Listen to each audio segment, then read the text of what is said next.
మనసు బాగాలేనప్పుడు ఎవరికో ఫోన్ చేసి నా మనసు బాగాలేదు అని చెప్పుకోవడానికి ప్రయత్నం చేస్తాం.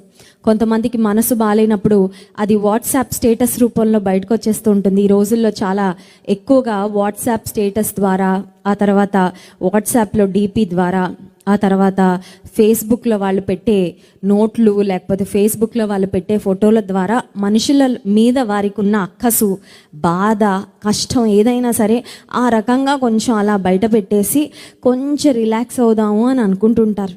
కానీ what is the best thing to do when you are depressed? నీలో కృంగుదల వచ్చినప్పుడు దేవుని ముందు నువ్వు బయట పెట్టుకుంటే నీకు చాలా నెమ్మది. దేవుని ఎదుట నీ యొక్క స్ట్రగుల్, సైకలాజికల్ స్ట్రగుల్ అవ్వచ్చు, రిలేషన్షిప్స్లో ఉన్న స్ట్రగుల్ అవ్వచ్చు, ఫైనాన్షియల్గా నీకున్న స్ట్రగుల్ అవ్వచ్చు, నా దేవా, నా ప్రాణము నాలో కృంగి ఉందయ్యా, ఎవరికి చెప్పుకుంటా నేను?